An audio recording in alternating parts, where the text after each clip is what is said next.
নমস্কার বন্ধুরা, অনেক দিন ধরেই ভাবছিলাম একটু ধাবা স্টাইলের তড়কা বানাবো। চলুন তাহলে আজকে বানিয়ে নেওয়া যাক ধাবা স্টাইলের তড়কা। আগের দিন রাতে তড়কার ডালগুলি ভিজিয়ে রেখে পরের দিন জল দিয়ে ভালো করে ধুয়ে নিয়ে তাতে অল্প একটু নুন দিয়ে সেদ্ধ করে নিতে হবে। এরপর দুটো গোটা পেঁয়াজ, দুটো গোটা টমেটো, 4টে লঙ্কা কেটে টুকরো করে নেবেন। এরপর কড়াইতে তেল দিয়ে তাতে দুটো ডিম ফাটিয়ে নিয়ে তড়কার জন্য ভুজিয়া করে তুলে রাখবেন।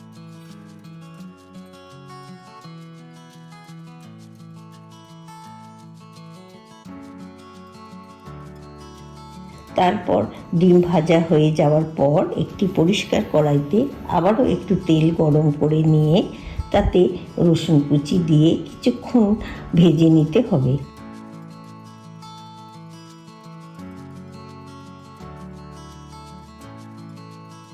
এরপর রসুনটি লাল লাল হয়ে ভেজে নেওয়ার পর ওর মধ্যে পেঁয়াজ কুচি দিয়ে নাড়াচাড়া করে তাতে আদা বাটা, টুকরো করে রাখা টমেটো আর স্বাদ মতো নুন আর কেটে রাখা লঙ্কা টুকরোগুলো দিয়ে ভেজে নিতে লাগবে।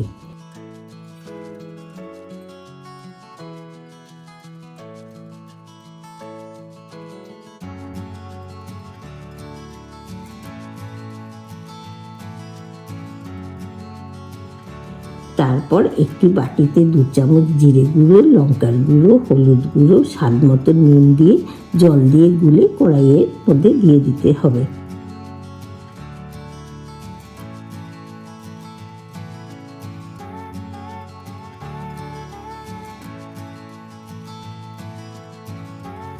মশলাটি ভালো করে কষে গেলে তাতে সেদ্ধ করা তড়কার ডালগুলো দিয়ে ভালো করে নাড়াচাড়া করে পরিমাণ মতন জল দিয়ে ঢাকনা দিয়ে রেখে দিতে হবে।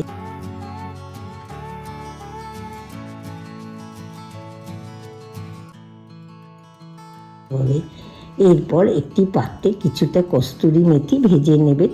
এবার তরকারিটি ভালো করে ফুটে গেলে ঢাকনা সরিয়ে তাতে ভেজে রাখা ডিম আর ধনেপাতা কুচি ছড়িয়ে নেবেন। নিয়ে তা আবারও কিছুক্ষণের জন্য ঢাকনা দিয়ে রাখতে হবে।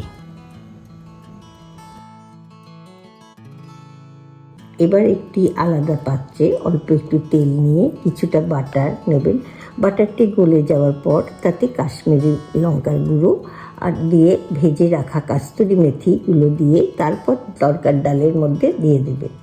এবার কিছুক্ষণ নেড়ে চেড়ে নিয়ে নিলেই তৈরি ধাবা স্টাইলের তড়কা।